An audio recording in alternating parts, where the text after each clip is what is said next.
Alhamdulillah para ulama, para imam, ustaz-ustaz, dan guru kami, para ulama kami, serta seluruh sidang jamaah salat subuh rahmati Allah Subhanahu wa taala. Alhamdulillah kita bersyukur kepada Allah atas segala limpahan karunia dan nikmat yang Allah berikan kepada kita. Alhamdulillah pagi ini Allah Subhanahu wa taala masih menggerakkan hati kita, menggerakkan langkah kaki kita untuk dapat mendapatkan ridho daripada Allah Subhanahu wa taala, yaitu dengan menunaikan salah satu perintah besar yang memerintahkan kepada kita, yaitu sholat subuh berjamaah. Yang mana sering kita ulang-ulang bahwasanya mereka yang melaksanakan sholat subuh berjamaah, Rasulullah berani memberikan janji, yaitu apa janjinya? Kalaulah manusia tahu mafil adama wa subhi, apa-apa yang Allah persiapkan, apa-apa yang Allah akan berikan kepada mereka yang menunaikan dua perkara sholat yang sangat penting, yaitu antara dan subuh, yaitu sholat isya dan sholat subuh dalam keadaan berjamaah. Apa kata kita Rasulullah atau umat subuh mereka akan mendatangi kedua sholat tersebut walau hakwa, walaupun dalam keadaan merangkak. Ini kira-kira janji apa yang Allah berikan melalui baginda Rasulullah sehingga beliau berani mengatakan, sampai-sampai mengatakan subuh pasti orang-orang akan mendatangi kedua sholat tersebut walaupun dalam keadaan merangkak. Kita kadang-kadang kalau sakit malas kita bersih, berat kita bersih, tapi Rasulullah bilang dalam keadaan merangkak pun mereka akan mendatangi masjid. Kenapa? Karena apa yang disimpan oleh Allah di dalam dua perkara yang besar ini. Maka alhamdulillah jemaah rahmati Allah, Allah menggerakkan kita untuk dapat menunaikan perintah-perintah Allah Subhanahu wa taala. Mudah-mudahan sholat subuh yang baru saja kita lakukan tadi membukakan pintu-pintu kebaikan bagi kita dunia dan akhirat. Amin ya rabbal alamin. Salawat dan salam senantiasa tercurahkan kepada junjungan kita baginda Nabi besar Muhammad sallallahu alaihi wasallam, para keluarga dan sahabat-sahabatnya yang telah memperjuangkan agama ini membawa kita menuju keselamatan dunia dan akhirat. Sidang jemaah rahmati Allah, alhamdulillah kembali Allah menemukan kita pada pagi hari ini untuk sama-sama kita belajar tentang perkara agama kita lewat ayat-ayat yang Allah wahyukan kepada baginda Rasulullah sallallahu alaihi wasallam yang merupakan petunjuk bagi manusia, yang merupakan penyelamat bagi manusia dalam kehidupannya sehingga selamat dunia dan akhiratnya, yaitu kita belajar Al-Quran. Dari rahmat Allah Subhanahu wa taala, alhamdulillah kita sudah masuk ke ayat 97 daripada surah Al-Baqarah. Jadi kalau kita mengingat pengajian kita, memang perkara yang paling berat dalam melakukan ketaatan itu adalah istiqamah. Kalau istiqamah sudah dilakukan, sebesar apapun pekerjaan akan selesai, seberat apapun pekerjaan akan selesai. Itu dengan istiqamah. Kalau kita flashback ke yang dulu, kita belajar juz 30, kita belajar juz 29, kita sudah masuk surat Al-Baqarah, udah ayat 97, udah lebih daripada setengah. Jadi kalau sedikit, padahal seminggu cuma sekali kita bahas 2 ayat, 3 ayat, 4 ayat. Tapi kalau dengan istiqamah, maka yang tebal pun akan selesai dengan syarat istiqamah. Maka kita diperintahkan di dalam agama kita untuk melakukan ketaatan, bukan yang berat-berat dulu, tapi bagaimana yang sesuai dengan kemampuan kita, tapi kita dituntut untuk istiqamah. Kalau istiqamah, buku yang tebal bisa kita katakan. Dengan istiqamah, perkara yang besar bisa kita cicil dan selesai juga. Kalau kita bayangkan baca sendiri, jadi kalau kita baca kitab tafsirnya, perhalamannya, kita harus kita baca. Itu baru juz 30, juz 29 itu satu jilid. Itu isi jilidnya 500-an halaman. Kalau baca sendiri nggak tahan. Tapi ketika ikut sikit, kita punya target, kita punya niat. Selama Allah masih berikan umur kepada saya, selama Allah masih berikan umur kepada kita, ketaatan insya Allah akan kita kerjakan. Walaupun kecil, maka kecil-kecil dikumpulkan jadi besar. Sebagaimana guru Beliau punya kebiasaan. Sekarang beliau 70-an tahun. Apa kebiasaan beliau? Beliau setiap sebelum tidur dari usia remaja sampai usia sekarang itu mengkhususkan waktu sebelum tidur 5 sampai 7 menit untuk baca kitab. Jadi baca 1 halaman, 2 halaman, 3 halaman di 7 sampai 10 menit itu beliau baca. Apa kata beliau? Kitab besar, Tahdzibul Kamal itu segini tebalnya, itu khatam beliau. Kitab-kitab besar yang kita tidak sanggup menghatamkan, lihat saja kita sudah capek, rupanya diselesaikan gara-gara apa? Gara-gara 7 sampai 10 menit setiap hari sebelum tidur. Maka begitu juga dengan Allah, kita baca 2 ayat, 3 ayat, 2 ayat, 3 ayat, selesai kan?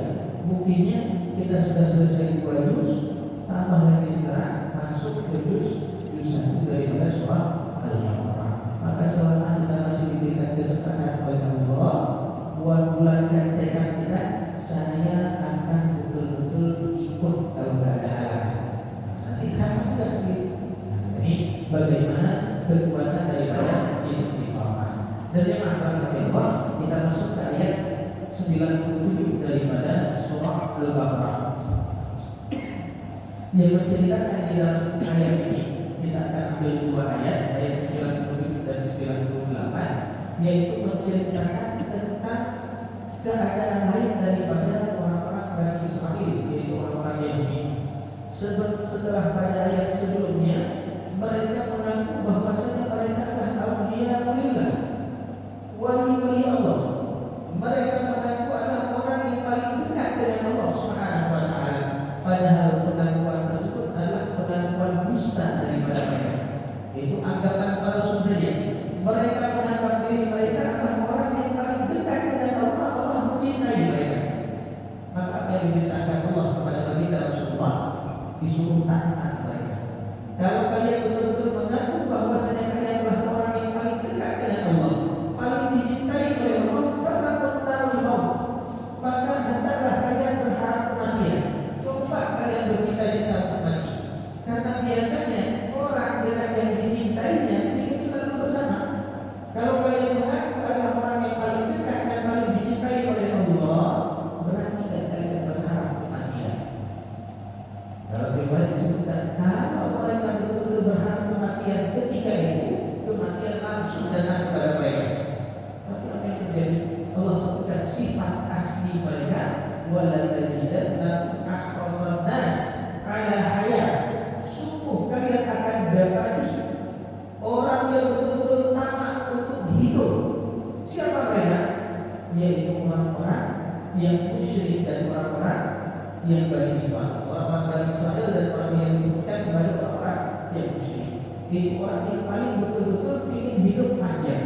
Bahkan Allah Subhanahu wa taala sebutkan dalam ayat kemarin, ya wa'du ahadukum lahu yu'ammar al-hasanah. Bahkan mereka betul-betul berharap kalau memang bisa hidup sampai 1000 tahun, 1000 tahun mereka berdoa supaya mereka bisa hidup. Jadi bagaimana kecintaan orang-orang Yahudi terhadap dunia. Kita masuk ke dalam selanjutnya, yaitu anggapan lain daripada orang-orang Yahudi. Mereka ini beriman kepada sesuatu dan meninggalkan kepada sebagian sesuatu tersebut. Mereka pilih-pilih. Kepada para nabi mereka beriman kepada sebagian nabi, sebagian yang lain mereka ingkar. Kepada para malaikat begitu juga, mereka beriman kepada sebagian malaikat, malaikat yang lain mereka tidak mau beriman.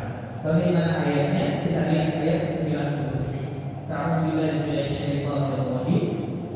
Qul man kana 'aduwwan li Jibril fa innahu nazzalahu 'ala qalbika bi'idznillah musaddiqan lima baina yadayhi wa hudan wa busyra lil mu'minin.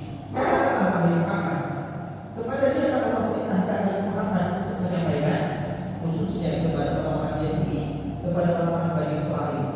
Maka Jibril, barang siapa yang menjadi musuh daripada Jibril alaihissalam, fa innahu nazzalahu ala qalbi, maka sesungguhnya Jibril telah menurunkan Al-Quran ke dalam hati biiznillah, yaitu dengan seizin daripada Allah Subhanahu wa taala. Musaddiqan lima baina yadayhi, yang mana isi daripada Al-Qur'an tersebut adalah membenarkan apa yang ada di dalam kitab-kitab mereka. Wa hudan, dan isi daripada Al-Qur'an adalah hudan, petunjuk. Wa busyra lil mu'minin, dan kabar gembira bagi orang-orang yang beriman. Kemudian ayat 98, man kana aduwwan lillah, barang siapa yang menjadi musuh daripada Allah, wa malaikatihi, musuh daripada malaikatnya, wa rusulihi, dan musuh daripada utusan-utusan Allah, wa Jibril, musuh daripada Jibril, wa Mikala, dan musuh daripada Mikail, fa innallaha aduwwun lil kafirin, maka sesungguhnya Allah adalah musuh bagi orang-orang kafir. Jadi dua ayat ini menjelaskan atau menerangkan kepada kita bagaimana orang-orang Yahudi terhadap malaikat-malaikat yang diutus oleh Allah Subhanahu wa taala. Maka kita lihat bagaimana ayat-ayat daripada yang kita bacakan tadi. Di ayat 97 Allah Subhanahu wa taala berfirman, "Ini kenapa Yahudi betul-betul bermusuhan dengan malaikat Jibril?" Ini ada sejarahnya. Kita sudah sering berulang-ulang bahwasanya orang-orang Yahudi yang hidup di Madinah itu betul-betul adalah orang-orang Yahudi yang menunggu kedatangan Nabi yang dijanjikan di akhir zaman, penutup daripada segala nabi, yaitu Nabi Muhammad SAW. Mereka menunggu kedatangannya, bahkan sampai hijrah dari kepada tempat tinggal mereka menuju Madinah. Ketika di Madinah apa yang terjadi? Terjadi perselisihan di antara orang-orang Arab dan orang-orang Yahudi. Apa yang dilakukan orang-orang Yahudi? Mereka mengancam orang-orang Arab dengan mengatakan, nanti tunggu saja, kalau telah diutus Nabi dari golongan kami, habis kalian semua. Rupanya apa yang terjadi? Allah memerintahkan malaikat Jibril alaihissalam untuk memberikan wahyu kepada siapa? Bukan kepada golongan mereka, bukan kepada Bani Israel, tapi Allah mewahyukan kepada Jibril untuk menyampaikan wahyu kepada Nabi Muhammad SAW. Maka daripada sebab kedengkian inilah membuat mereka tidak mau beriman kepada Jibril, bahkan menganggap Jibril alaihissalam sebagai musuh daripada mereka. Kenapa? Karena kasih wahyunya bukan kepada mereka, memberikan wahyu kepada orang lain. Padahal jemaah rahmatullah Allah Subhanahu wa taala, malaikat itu tidak bisa berbuat dengan sekehendak hatinya. Malaikat ini berbuat atas perintah daripada Allah Subhanahu wa taala. Sifat malaikat bagaimana? La ya'sunallaha ma amarahu.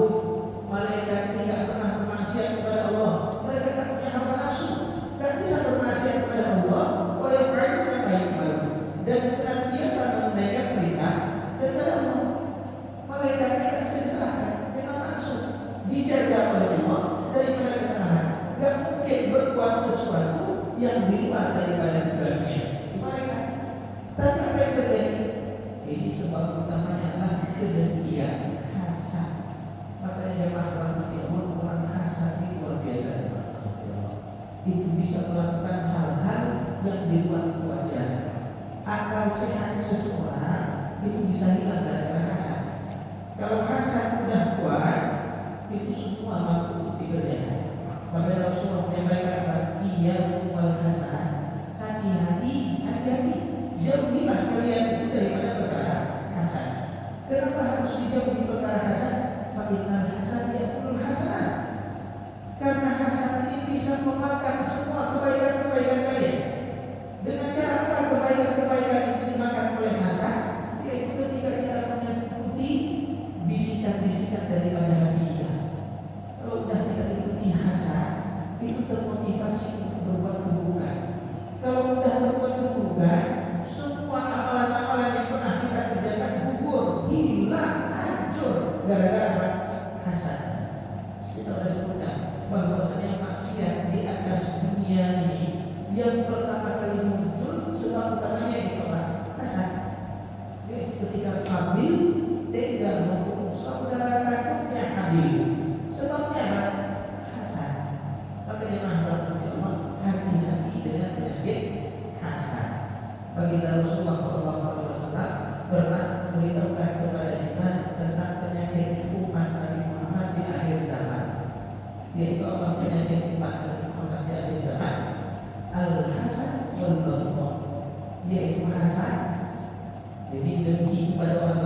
dan yang kedua Allah kebencian. Ini penyakit yang banyak timbul nanti di akhir zaman, bukan nanti sekarang, yaitu hasad dan kebencian. Apa yang ditarik oleh Allah Subhanahu wa Ta'ala daripada hati setiap hamba-hambanya ini ketika sudah menjelang akhir zaman ini, yaitu apa? Ar-Rahmah, dicabut kasih sayang. Kalau sudah dicabut kasih sayang, hasad kepada orang lain.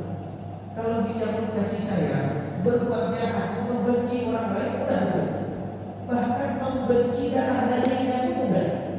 Membenci orang yang paling dekat dengan dia, suami atau istri mudah. Jadi kalau ada penyakit hasad, maka jangan Allah hati-hati dengan dua penyakit. Bagaimana caranya dengan Allah?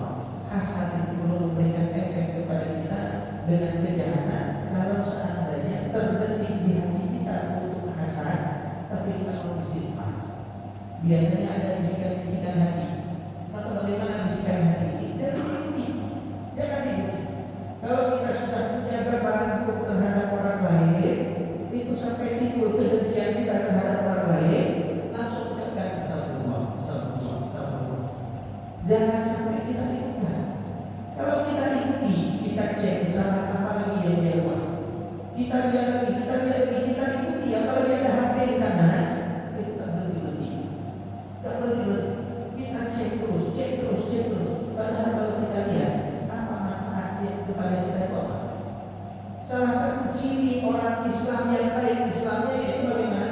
Tarku malayani, meninggalkan segala sesuatu yang tak memberikan manfaat kepada dirinya.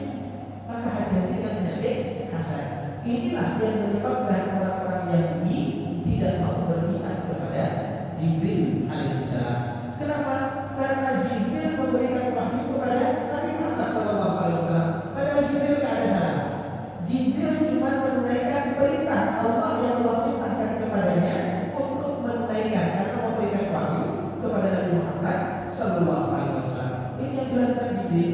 Tapi gara-gara perkara tersebut, orang-orang Yahudi marah kepada Jibril. Sebagaimana disebutkan di dalam banyak riwayat.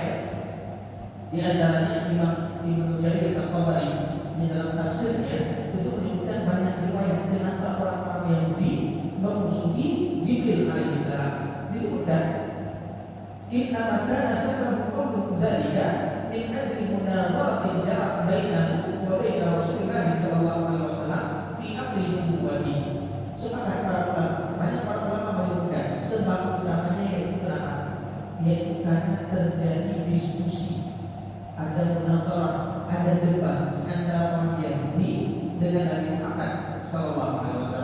Bagaimana debatnya tersebut? Disebutkan hadrat ashabatu minal yahud ila Rasulullah SAW. Ketika Rasulullah berada di Madinah, orang-orang Yahudi, sekelompok orang Yahudi mendatangi Madinah Rasulullah SAW. Apa yang mereka lakukan? Ya Abul Qasim, mereka mengatakan, wahai Muhammad, yaitu kunyahnya Nabi Muhammad adalah Abul Qasim. Kami akan bertanya kepadamu beberapa pertanyaan. Yang mana pertanyaan ini tidak ada satu yang tahu jawabannya kecuali dipastikan yang tahu adalah Nabi. Mereka baca betul Al-Quran. Kitab mereka telah. Rupanya ada pertanyaan-pertanyaan di dalam kitab mereka yang menunjukkan itu merupakan ciri dari seorang Nabi. Apalah Rasulullah menjawab, selalu apa sih? Silahkan tanya kepada saya apa saja yang kalian kehendaki. Walakin kata Rasulullah, tapi ingat, ij'alni hikmatan lillah. Zikmatullah, buatlah kepada saya, kita buat janji. Kalau seandainya apa yang saya jawab sesuai dengan apa yang ada sama kalian, maka kalian beriman kepada saya. Tapi kalau ini ditantang lagi ada hukum syai'an fa'afuhu la tatabi'uni 'ala Islam. Kalau apa yang saya jawab betul, maka kalian berjanji sama saya untuk masuk Islam. Apa jawaban mereka? Mereka mengatakan kami siap untuk masuk Islam kalau seandainya jawaban tersebut benar. Apa yang ditanya oleh orang-orang Yahudi kepada Rasulullah? Yang pertama, ayat ma'am harrama Israil ala nafsi min qabli an tunazala Taurat. Di dalam Al-Quran Allah dokumentasikan makanan apa yang diharamkan oleh Yakub yaitu Israil sebelum diturunkan kepadanya Taurat. Ini pertanyaan pertama. Ini yang tahu hanya Nabi. Maka Nabi Muhammad SAW pertanyaan kedua, wa akhbirna kaifa ma kul tar'a wa ma rajul wa kaifa yakunu dzakar wal unsa. Bagaimana ciri daripada air mani laki-laki dan bagaimana air mani perempuan? Kok bisa terjadi laki-laki anaknya jadi laki-laki, kok bisa terjadi anaknya perempuan? Pertanyaan ketiga, wa akhbirna bi hadzal nabi fi naum wa waliyyu min al-malaikah. Pertanyaan ketiga, coba gambarkan kepada kami, sebutkan kepada kami bagaimana keadaan Nabi yang terakhir, Nabi yang ummi ketika dia tidur. Dan pertanyaan yang keempat, siapa walinya, orang yang paling dekat dengannya daripada mereka. Maka Rasulullah jawab empat pertanyaan.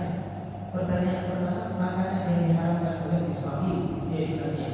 Tidak oleh Rasulullah, yaitu apa? Yang diharamkan adalah daging unta dan susunya. Jadi sebabnya yaitu apa? Ketika sakit diuji oleh Allah dengan penyakit yang luar biasa, kemudian diberikan kesembuhan, kemudian berjanji makanan yang paling nikmat akan saya tahan diri saya untuk makan. Apa makanan paling disukai oleh Nabi yang ketiga itu? Yaitu daging unta dan minumannya dan susunya. Akhirnya diharamkan. Ketika dijawab betul. Pertanyaan kedua, bagaimana air mani laki-laki, air mani perempuan? Rasulullah jawab, yaitu air mani laki-laki yaitu dia putih kental, air mani perempuan yaitu agak putih dan agak cair. Bagaimana terjadi laki-laki dan perempuan? Laki-laki terjadi ketika air mani laki-laki mengalahkan perempuan. Perempuan terjadi ketika air mani perempuan mengalahkan laki-laki. Maka kalau itu terjadi, anaknya itu jadi laki dan anaknya jadi perempuan. Oh betul juga. Pertanyaan ketiga, yaitu ketika ditanya bagaimana keadaan Nabi ketika tidur, maka Rasulullah jawab, Nabi cuma tertidur matanya saja, tapi hatinya tetap terjaga betul. Kemudian ketika ditanya pertanyaan yang keempat ini, apa katanya? Dengan jawaban yang keempat ini, kami akan memutuskan kami masuk Islam atau enggak. Rupanya apa yang terjadi? Ketika dijawab walinya adalah malaikat Jibril, apa jawaban orang-orang Yahudi? Oh, kalau kamu jawab malaikat Jibril, kami tidak jadi ikut. Kenapa tidak jadi ikut? Karena Jibril itu musuh kami. Kenapa jadi musuh kalian? Karena Jibril itu kasih wahyu kepada selain kami. Jadi logikanya logika tidak jelas. Akhirnya gara-gara pertanyaan inilah turun ayat, maka aduan di Jibril, barang siapa yang memusuhi malaikat Jibril. Sedangkan malaikat yang mereka cintai malaikat siapa? Malaikat Mikail. Ini mereka cinta. Kenapa mereka suka malaikat Mikail? Karena tugasnya adalah memberikan rahmat, memberikan hujan, memberikan rahmat. Oh, kalau rahmat yang turun kami sayang, kami suka. Maka kami cinta Mikail, tapi kami tidak suka dengan Jibril. Inilah turun. Maka aduan di Jibril, fa'innahu nazzalahu ala qalbi. Allah tegaskan, Jibril itu datang membawa wahyu, membawa Al-Quran kepada baginda Rasulullah. Bagaimana keadaannya? Karena Allah Subhanahu wa Ta'ala yang memerintahkan. Inilah Jibril tidak datang suka-suka hati kepada Rasulullah. Bahkan ketika Rasulullah itu ada masa terputusnya wahyu, wahyu tidak datang kepada Rasulullah sampai disebutkan sebulan lebih lamanya malaikat Jibril tidak datang kepada Rasulullah. Ini dimanfaatkan oleh orang-orang yang tidak suka kepada baginda Rasulullah untuk mengatakan, wahai Muhammad, kamu sudah ditinggali sama Tuhan kamu, kamu sudah dibenci sama Tuhan kamu. Buktinya malaikat yang biasa kamu sebut-sebut dalam ajaran. Ini berat betul bagi baginda Rasulullah. Maka Jibril itu memberitahukan kepada baginda Rasulullah, saya datang atau tidak datang bukan keinginan saya, tapi saya datang atau tidak datang adalah perintah daripada Allah Subhanahu wa Ta'ala. Maka Jibril itu memberikan wahyu kepada baginda Rasulullah itu atas izin daripada Allah Subhanahu wa Ta'ala. Fa innahu nazzalahu ala qalbi. Jibril membawa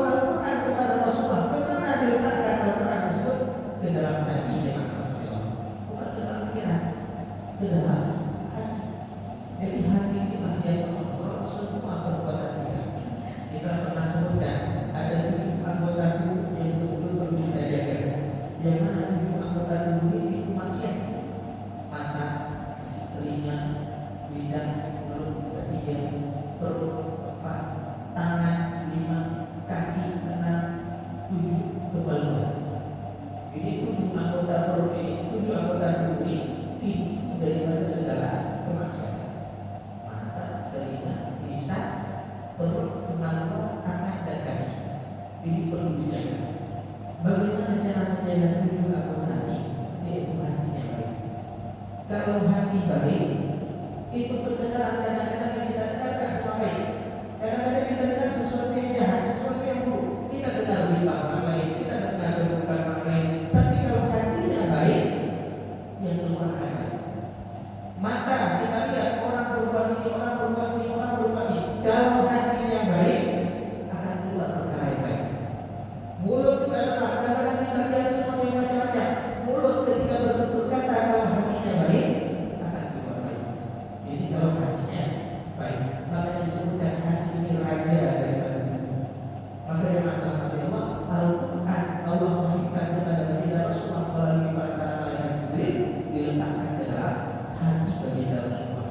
Kalau sudah masuk ke dalam hati, ibarat komputer sudah diinstal. Itu kalau sudah diinstal sesuatu, semua berubah yang ada di dalam komputer tersebut. Itu hati pada manusia. Tapi kalau hatinya buruk, Masya Allah, maka kalau dalam kitab Bidayatul Hidayah, untuk memperbaiki hati ini bukan sehari dua hari, belajarnya itu seumur hidup. Itu untuk memperbaiki atau menata yang namanya hati. Maka Al-Quran diturunkan kepada baginda Rasulullah, diletakkan di dalam hati dan baginda Rasulullah. Ya, inna alaina jam'ahu wa qur'anah, dikumpulkan Al-Quran semua di dalam hati baginda Rasulullah sallallahu alaihi wasallam. Apa isi daripada Al-Quran? Membenarkan apa yang ada pada mereka daripada kitab-kitab sebelumnya. Semestinya kalau mereka beriman kepada Taurat, mereka beriman kepada Zabur, mereka beriman kepada Injil, pasti mereka mau beriman kepada Al-Quran. Kenapa? Al-Quran membenarkan kebenaran-kebenaran yang ada pada kitab-kitab sebelumnya. Sama saja, tapi mereka pilih-pilih, tidak mau beriman kepada Al-Quran. Kemudian isi Al-Quran yang kedua, selain membenarkan apa yang ada dalam kitab sebelumnya, adalah sebagai petunjuk. Jadi sebagai petunjuk tidak mungkin sesat. Kalau kita jalan pilih ke Jakarta, naik mobil, itu kita lihat tinggal papannya. Oh, Jakarta belok kanan. Oh, ke sini lurus. Oh, sini masuk jalan ini. Kita mudah kalau ada petunjuk. Itulah fungsi Al-Quran. Kemudian Al-Quran adalah wa busyra, kabar gembira. Kabar gembira bagi siapa? Bagi orang-orang yang beriman. Jadi semua isi daripada Al-Quran itu memberikan kabar gembira. Oh, Ustaz, ada ancaman. Betul ada ancaman. Tapi bagi mereka yang tidak beriman, bagi mereka yang beriman, selamat daripada ancaman tersebut, dan itu merupakan kabar gembira. Kemudian ayat yang terakhir, man kana aduwwan lillah, Allah tegaskan, kalau kita menjadi musuh daripada sebagian utusan Allah, apa konsekuensinya? Ini akul khas al-am. Allah sebutkan, barang siapa yang menjadi musuh Allah, barang siapa yang menjadi musuh daripada malaikatnya, barang siapa yang menjadi musuh daripada utusan-utusannya, barang siapa yang menjadi musuh daripada Jibril, barang siapa yang menjadi musuh daripada Mikail, fa innallaha aduwwul lil kafirin, maka sesungguhnya Allah adalah musuh bagi orang-orang yang kafir. Maknanya apa? Kalau memusuhi sebagian daripada utusan Allah, maka hakikatnya mereka memusuhi Allah, memusuhi malaikatnya, memusuhi utusannya, memusuhi malaikat Jibril, dan juga memusuhi malaikat Mikail. Jadi kalau satu saja dimusuhi, itu seperti satu paket, seperti satu paket. Oh, saya tidak mau beriman kepada Nabi, saya mau beriman kepada Allah. Satu paket tidak bisa. Nanti di aduan ditanya, kamu ikut Nabi atau ikut Allah? Mana lebih kamu ikut Nabi atau ikut Allah? Ya ikut Nabi, ikut Allah juga. Ada juga yang kamu ikut ulama atau ikut Nabi. Ikut ulama dan ikut Nabi. Memang ulama tidak mengerjakan apa yang diperintahkan oleh Nabi. Kalau ulama warasatul anbiya, ulama adalah para pewaris Nabi. Maka kadang-kadang kita dibentuk. Nanti ditanya, kamu ikut Imam Syafi'i atau ikut Nabi? Kamu ikut Imam Ahmad atau ikut Nabi? Kamu ikut Imam Hanafi atau ikut Nabi? Jangan ikut imam-imam mazhab tersebut, ikut Nabi aja langsung. Bagaimana kita bisa langsung mengikuti baginda Rasulullah, sedangkan jarak antara kita dengan Rasulullah itu betul-betul jauh. Gimana cara kita betul-betul tahu Rasulullah? Oh,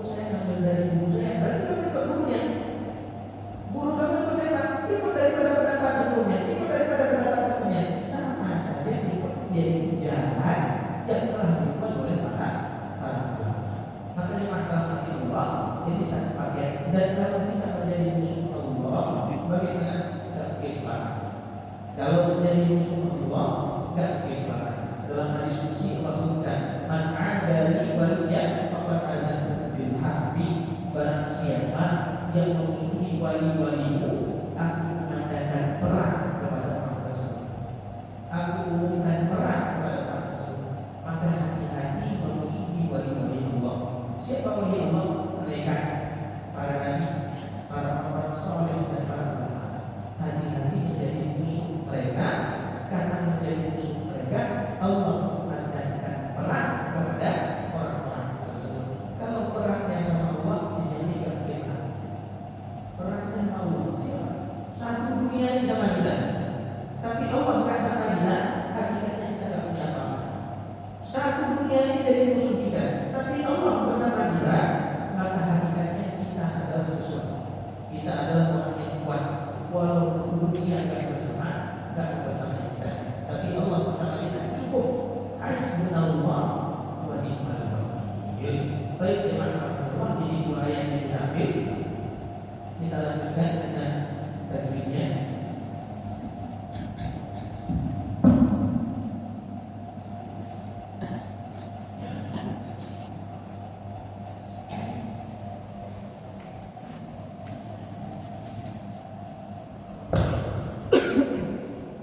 Ayat 97 kita baca. A'udzu billahi minasy syaithanir rajim. Sama-sama. A'udzu billahi minasy syaithanir rajim. Bismillahirrahmanirrahim.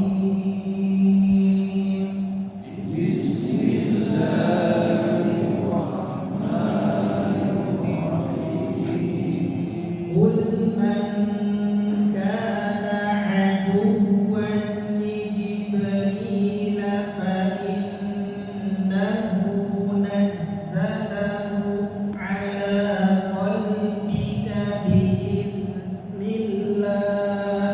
Sama-sama. قل من كان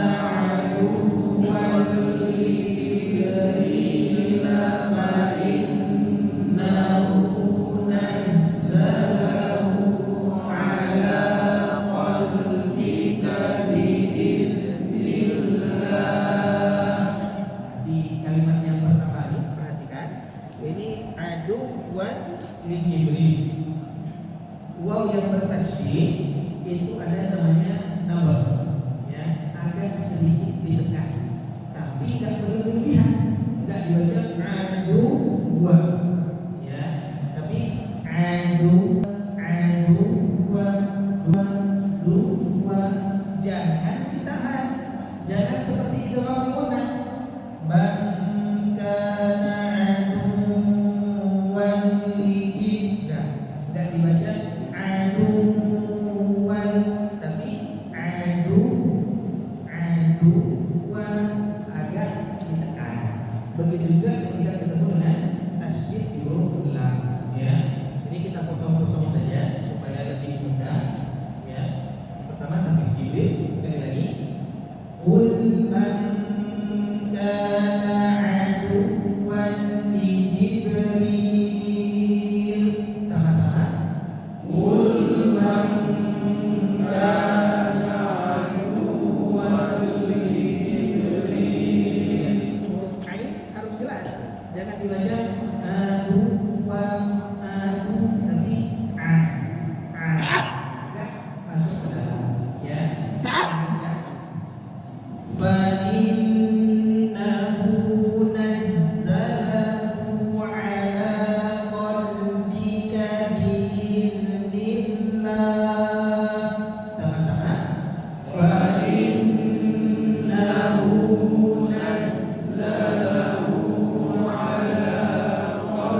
aduwwun lil kafirin. Nah, ini sedikit Jibril, Mikal. Kalau kita biasa Mikail, il di dalam bahasa Arab ini memang masuk daripada bahasa yang lain. Itu artinya abdul. Israil, Mikail, Israfil. Ada il terakhir itu maknanya adalah abdul, hamba. Makanya di dalam tafsir banyak menyebutkan nama Jibril siapa? Apa arti Jibril? Abdullah. Nah, Mikail apa? Il di sini abdul. Mikail Ubaidullah. Nah, ini apa?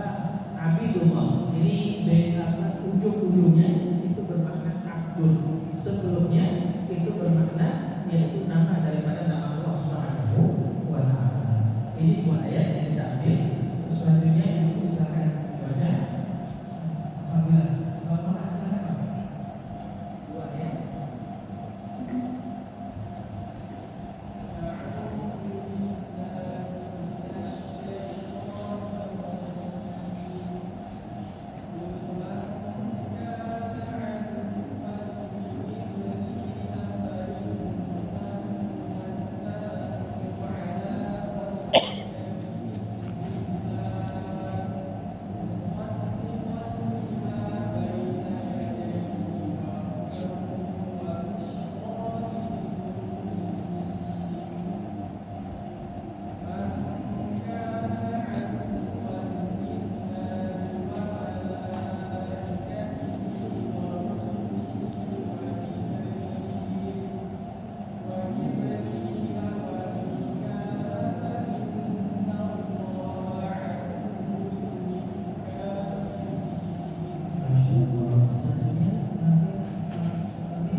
Begitu juga misalnya contohnya abba sama dengan abba, satunya mati, satunya hidup.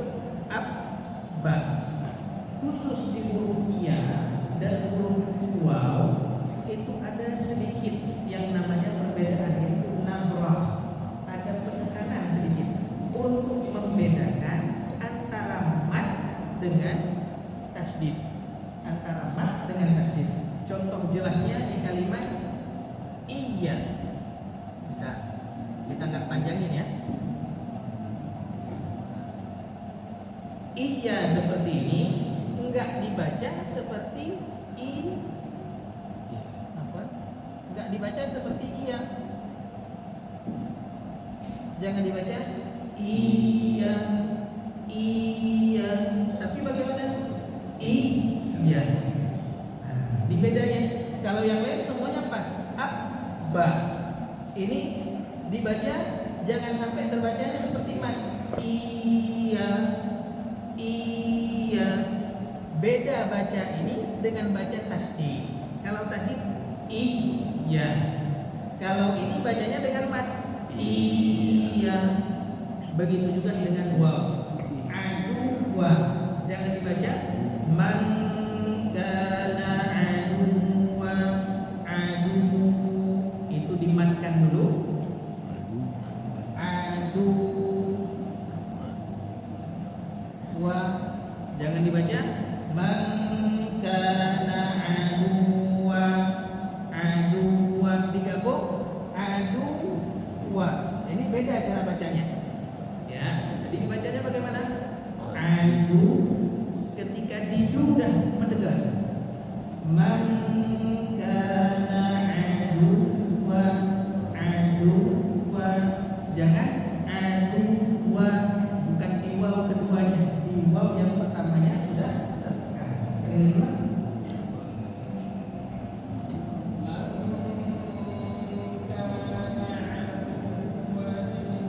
Ya,